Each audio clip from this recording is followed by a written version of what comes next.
आएगा। Welcome the Pakistani father and son reaction में उम्मीद करता हूं आप सब खैरियत से होंगे, जाओगे, खुश होंगे, आबाद होंगे। चैनल को लाजमी सब्सक्राइब करें ताकि आने वाली वीडियो आप तक पहुंचती रहे और आप एंजॉय करते हमारी मेन वीडियोस इसी पे चैनल पे आ रही हैं। जो बिल्कुल भाई जो सारा होगा सच्चाई होगी वो इस चैनल पे आप लोगों को मिलती रहेगी। भाई 140 करोड़ भारतीयों ने मिलकर तुर्की की पाकिस्तान की मदद करने पर जला डाली लंका। कैसे हो यार वजह पता नहीं भाई 140 करोड़ भारतीयों ने कैसे भाई सब लंका जला दिए। चलो वीडियो वॉच करते हैं। गवर्नमेंट भी नहीं, आर्मी भी नहीं, लोगों ने वॉच करते हैं भाई। कौन करते हैं स्टार्ट। तो पाकिस्तान के बाद अब उनके टटपुंजिए यार कूटे जा रहे हैं। जी हाँ, भारतीयों ने अब उस टर्की और अजरबैजान को भी पेलना शुरू कर दिया। लेकिन इस बार ये पिटाई हमारी फौज नहीं जनता कर रही है। इन दोनों पिद्दी देशों ने क्या समझ लिया था कि पाकिस्तान का साथ देने पर हमारी जनता उन्हें छोड़ देगी? ना बाबा ना, हम हिंदुस्तानी किसी का उधार नहीं रखते। ये वही टर्की है जिसकी भूकंप के बाद, अर्थक्वेक के बाद सबसे पहले भारत ने मदद की। सबसे पहले हमारे जहाज वहां पहुंचे थे मदद का सामान लेकर। लेकिन इसके बदले उन्होंने क्या किया? पाकिस्तान को हमसे लड़ने के लिए अपने ड्रोन दे दिए। वो तो हिंदुस्तानी ताकत थी कि उसने टर्की के इन शादी वाले ड्रोनों के परखच्चे उड़ा दिए। लेकिन टर्की ने तो एक तरह से पाकिस्तान को हथियार देकर भारत से दुश्मनी तो मोल ले ली है। इतना ही नहीं, जब भारत पाकिस्तान में टेंशन चल रही थी तो इसी टर्की ने नेवल युद्ध अभ्यास करने के बहाने कराची तक अपने पोत भेज दिए। इसके अलावा टर्की के राष्ट्रपति लगातार हर मंच से कश्मीर पर जहर उगलते ही रहे हैं। लेकिन इस बार जो हुआ है उसने हिंदुस्तानियों के सब्र का बांध तोड़ दिया है। हमने भी ठान लिया कि बिना एक भी गोली चलाए तुर्की की इकोनॉमी की कह के लेंगे। और ऐसा करने के भारत के पास एक से ज्यादा तरीके हैं। सिर्फ 2024 में 3,30,000 से ज्यादा भारतीय टर्की घूमने गए थे। इन लोगों के वहां जाने से टर्की ने $400 मिलियन का बिजनेस किया था। अब जैसे ही पाकिस्तान के साथ भारत की टेंशन बढ़ी है और लोगों को पता लगा कि टर्की पाकिस्तान का साथ दे रहा है, तो सिर्फ एक हफ्ते में 60% लोगों ने अपनी बुकिंग कैंसिल कर दी है। पहले कोलकाता से हर रोज टर्की जाने वाले 200 लोग होते थे, अब ये नंबर घटकर 50 से नीचे आ गया। अजरबैजान जाने वालों का नंबर तो सिंगल डिजिट में आ गया। इतना ही नहीं, बड़ी बड़ी ट्रैवल कंपनियां लोगों को ऑल्टरनेट भी दे रही हैं और ऑप्शंस दे रही हैं। बता रही हैं कि आप टर्की की बजाय सिंगापुर, वियतनाम या बाली चले जाएं। मतलब इन दोनों देशों की भी अब वैसे ही लंका लगेगी जैसे मोइत्जू के मालदीव्स की लगी थी। जो भारतीयों के मालदीव बॉयकॉट के बाद सिर्फ 1 महीने में रोने लगा था। उस वक्त मालदीव का जो बॉयकॉट शुरू हुआ था ना, अब तक मालदीव उसे संभल नहीं पाया। सिर्फ 2024 के अंदर इंडिया से मालदीव जाने वाले लोगों की संख्या 47% से कम हो गई है। जो मालदीव भारतीय टूरिस्ट की टॉप डेस्टिनेशन हुआ करता था, वो एक ही साल में 6ठे नंबर पर आ गया। अब होता क्या है ना, कभी कभी नेताओं को भी अपनी नेतागिरी चमकाने के चक्कर में ये ध्यान में नहीं रहता कि जो बकलोली वो लोग कर रहे हैं उसका इंपैक्ट क्या होगा। मोइत्जू ने भी जब इलेक्शन लड़ना था तब इंडिया आउट का नारा दिया और अब जीत कर आया तो समझ में आया कि इंडिया ने ही मालदीव को गेट आउट कर दिया। वो तो अपनी बकलोली करके इलेक्शन में जीत गया, लेकिन पीछे से पूरी टूरिज्म इंडस्ट्री की लंका लग गई। मतलब अगर मैं लास्ट ईयर के फिगर की बात करूं तो भारतीयों ने सिर्फ टर्की और अजरबैजान में घूमने पर 4,000 करोड़ से ज्यादा खर्च कर दिए। एंड माइंड यू, ये मैं सिर्फ ट्रैवल के आंकड़े दे रहा हूं, अभी तो बिजनेस पर मैं आया भी नहीं। टूरिज्म के बाद भारत टर्की और अजरबैजान से अपना ट्रेड भी कम करने जा रहा है। महाराष्ट्र से लेकर कई जगह के ट्रेडर्स बोल रहे हैं कि उन्होंने टर्की से एप्पल मंगवाना बंद कर दिया। इसी तरह राजस्थान के व्यापारियों ने भी टर्की से कई चीजें मंगवाना बंद कर दी। 2024-25 में भारत ने टर्की को $5.2 बिलियन का एक्सपोर्ट किया था, जो कि भारत के टोटल एक्सपोर्ट का 1.5% था। इसी पीरियड में टर्की से भारत ने $2.84 अरब का इंपोर्ट भी किया था, जो इस पीरियड में भारत के टोटल इंपोर्ट का सिर्फ 0.5% था। लेकिन भारत और पाकिस्तान के बीच जो विवाद हुआ, जिस तरह से टर्की ने खुलकर पाकिस्तान का सपोर्ट किया, उसके बाद लोग डिमांड कर रहे हैं कि ये बिजनेस भी पूरी तरह से बंद कर दो। आपको बता दें, फिलहाल भारत तुर्की से बेसिक मेटल और स्टील $2.18 बिलियन का खरीदता है। इसी तरह पावर रजिस्टर और टरबाइन 311 मिलियन का, केमिकल और प्लास्टिक 219 मिलियन का, आर्टिफिशियल सामान 185 मिलियन का, मैकेनिकल उपकरण 168 मिलियन का, नॉनवेज और डेयरी प्रोडक्ट $149 मिलियन के हर साल हम टर्की से खरीदते हैं। लोगों का कहना है कि अब टाइम आ गया है कि भारत ये सारा सामान टर्की से खरीदना बंद कर दे, क्योंकि जब तक उसके व्यापार को, उसके बिजनेस को चोट नहीं पहुंचाई जाएगी तब तक उसे पाकिस्तान का साथ देने की कीमत नहीं समझी आएगी। ऐसा नहीं कि भारत की इस पॉलिसी से हमारे यहाँ के ट्रेडर्स को नुकसान नहीं होगा। भारत भी टर्की को हर साल $2.75 बिलियन का इलेक्ट्रॉनिक सामान देता है। ट्रांसपोर्ट इक्विपमेंट $954 मिलियन के, केमिकल्स $528 मिलियन के और कई 100 मिलियन के रबर और प्लास्टिक के सामान हम भी टर्की को हर साल बेचते हैं। लेकिन सेलर्स यहाँ पर खुद आकर बोल रहे हैं कि जहां बात देश की है, हम देश को पहले रखेंगे, बिजनेस को बाद में।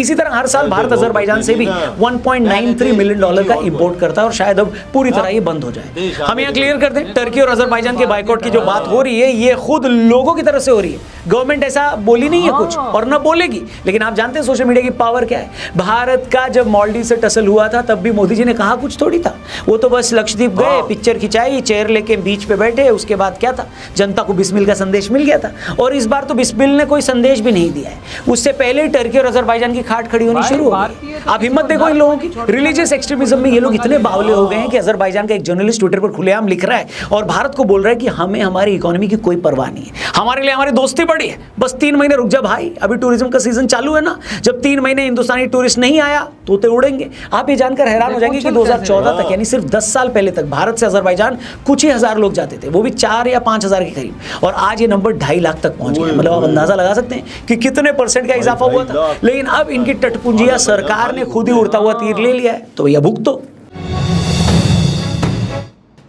बट अब मैं आपको जो बताने जा रहा हूं वो शायद टर्की से जुड़ी सबसे इंपॉर्टेंट खबर है, वो ये कि टर्की की एक एविएशन कंपनी है सेलेबी एविएशन। ये कंपनी भारत पे 8 हवाई अड्डों पे, 8 एयरपोर्ट्स पे बड़े बड़े ऑपरेशंस देखती है। ये कंपनी हर साल 58,000 उड़ानों और 5,40,000 टन कार्गो का मैनेजमेंट देखती है। अब जब से ये पता लगा है कि टर्की खुलकर पाकिस्तान की फौज को और पाकिस्तान को सपोर्ट कर रहा है, तब से लोग ये सवाल पूछ रहे हैं कि ये कंपनी भारत के हवाई अड्डों पर क्या कर रही है। इतना ही नहीं, टर्की एयरलाइंस में बहुत सारे पायलट्स ऐसे हैं जो पहले उनकी एयरफोर्स में रहे। अब अगर ये पायलट्स भारत के एयरस्पेस में उड़ते हैं, हमारे यहाँ के पूरे सिस्टम को देखते हैं, जानते हैं, समझते हैं, तो ये भारत के लिए खतरे की घंटी हो सकती है, ऐसा एक्सपर्ट्स बोल रहे हैं। इतना ही नहीं, सेलेबी एविएशन के बहुत सारे एम्प्लॉइज एयर साइड जोन में काम करते हैं, जो हवाई अड्डों के एयरपोर्ट्स के हाई सेफ्टी जोन में आता है, और ये लोग डायरेक्ट सीधे डोमेस्टिक और इंटरनेशनल फ्लाइट्स के लिए कार्गो और पैसेंजर्स के सामान की हैंडलिंग करते हैं। और कहानी इतनी नहीं है दोस्तों, खबर ये भी है कि सेलेबी एविएशन में 10% हिस्सा एर्दोगान की बेटी का भी है। एर्दोगान की बेटी का हस्बैंड वो आदमी है जो टर्की की सबसे बड़ी ड्रोन कंपनी का मालिक है। मतलब जो कंपनी अपने ड्रोन पाकिस्तान को दे रही है, उस कंपनी का जो मालिक है वो एर्दोगान का दामाद है, और उसकी बीवी यानी एर्दोगान की बेटी भारत के एयरपोर्ट को मैनेज करने वाली सेलेबी एविएशन में पार्टनर है। तो एक तरह से भारत से ये लोग जो कमाई कर रहे हैं, ये कमाई उन लोगों के पास जा रही है जो लोग भारत के दुश्मन को हथियार दे रहे हैं, यानी पाकिस्तान को। अब बताओ इससे ज्यादा सेंसिटिव बात कुछ और होगी? वेल, जिस टाइम हम ये वीडियो शूट कर रहे हैं तभी खबर आई है कि भारत सरकार ने इस टर्किश कंपनी का सिक्योरिटी क्लियरेंस रद्द कर दिया है और अब ये भारत में ऑपरेट नहीं कर पाएगी। भारत और पाकिस्तान की टेंशन के बीच ऑल इंडिया सिने वर्कर्स एसोसिएशन ने टर्की और अजरबैजान का टोटल बॉयकॉट करने का फैसला किया है। AICWA ने क्लियरली बोला है कि इन दोनों देशों का रवैया भारत के खिलाफ है, इसलिए अब इन देशों में किसी तरह की फिल्मी एक्टिविटी नहीं की जाएगी। इन लोगों ने साफ किया है कि उनके लिए कंट्री पहले है। AICWA के ने गवर्नमेंट से भी ये बोला है कि इन देशों के सभी कलाकारों का वीजा रद्द कर दिया जाए और फ्यूचर में इन्हें भारत का वीजा दिया ही ना जाए। आपको बता दें, टर्की में कई हिंदी फिल्मों की शूटिंग हुई है। एक था टाइगर, रेस 2, आमिर खान की लाल सिंह चड्ढा, दिल धड़कने दो, एटसेट्रा एटसेट्रा। जिस टाइम मैं ये वीडियो बना रहा हूं, खबर आ रही है कि JNU और जामिया यूनिवर्सिटी ने टर्की के साथ कोई MOU साइन किया था, वो भी कैंसिल हो गया। 3 साल का MOU इसी साल शुरू हुआ था। ये MOU ट्रेनिंग, रिसर्च और बाकी चीजों को लेकर था, लेकिन उसे भी बोला गया कि बोलो पेंसिल, उन्होंने बोला पेंसिल, इन्होंने बोला कैंसिल, तो कैंसिल हो गया। मतलब ये बात अच्छी है कि छोटे छोटे कारोबारियों से लेकर यूनिवर्सिटीज और आम लोग और ट्रैवल कंपनियां सब एक साथ मिलकर टर्की और अजरबैजान को सबक सिखा रहे हैं। अब हो सकता है कोई छोटा मोटा देश इनका बॉयकॉट करता तो इतना इनको फर्क ना पड़ता, लेकिन भारत दुनिया की सबसे बड़ी मार्केट है। हमारा मिडिल क्लास अमेरिका की टोटल पॉपुलेशन से भी ज्यादा है। हम इंडियंस आज दुनिया में सबसे ज्यादा खर्च कर रहे हैं, पैसा स्पेंड कर रहे हैं, तो हमें हमारे इसी बाजार की ताकत का फायदा उठाकर इन कंट्रीज की अकल ठिकाने लगानी होगी। इन देशों को भी समझ में आएगा कि तुमने एक भिखारी के चक्कर में यानी पाकिस्तान के चक्कर में हमसे पंगा तो ले लिया, लेकिन इसमें घाटा तुम्हारा ही है। वो भिखारी अब रोज फोन करके तुमसे रोटी मांगेगा, कभी 4 आना मांगेगा, और एक हम लोग हैं। हम अगर तुम्हारे देश में आते, लाखों डॉलर्स खर्च करते, लाखों डॉलर का सामान खरीदते, इतना बिजनेस और पैसा तुम्हारी इकोनॉमी में आता, लेकिन अगर तुम्हारी आंखों पर जिहादी पने की पट्टी बंधी है तो ठीक है।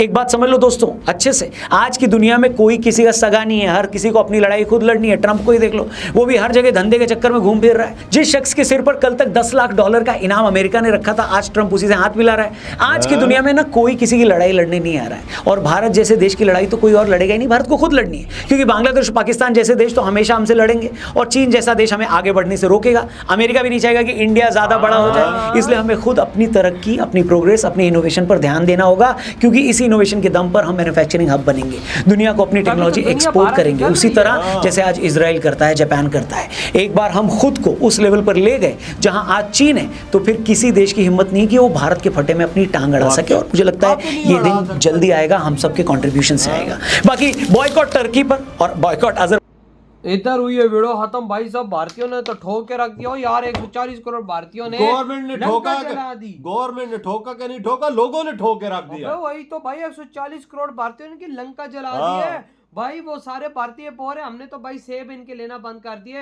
भारतीय बोल रहे हमने तो 60% भारतीयों ने भाई टिकट कैंसिल कर दिए। 68% ला अंदाजा, और एयरपोर्टों पे फ्लाइटों के टिकट कैंसिल कर दी हो और यार। भाई जो इनकी कंपनी भारत के भाई साहब एयरपोर्ट में ऑपरेट करती है 8 एयरपोर्ट। हाँ ना भाई साहब, और उनके अभी जो भाई साहब सिक्योरिटी क्लियरेंस था वो भी रद्द कर दिया। ये देखो अब वो यार। भारत के अंदर ऑपरेट ही नहीं कर सकती। लो डंडा मिल गया। अच्छा ये जो ड्रोनों की कंपनी है सबसे बड़ी, जो पाकिस्तान को दिए जा रहे थे, वो अर्दगन का वो था, बेटी की है, बेटी की वो जो दामाद है। दामाद के है। ये देख ये यार। मतलब खुद ही दे थे, दामाद से ले रहा था ड्रोन और हमें दे रहा था। ये देख भारत ने फिर उसी को डंडा दे दिया। वजह। एक बात और बताऊं, तुर्की के ड्रोनों की औकात इंडिया के कागज के टुकड़े की साबित यार हुई है। कसम से ये यार, तो सोचना कसम पड़ेगा कि इंडिया के सुनते तुर्की के ड्रोन बड़े जबरदस्त हैं यार, बड़े 300 ड्रोनों को भारत ने ठोक दिया। भाई इसराइल से भी ज्यादा ताकतवर है। उनके हाल देख ले इंडिया में क्या बना है वो यार। भारत ने तो उनका कीमा बनाया है।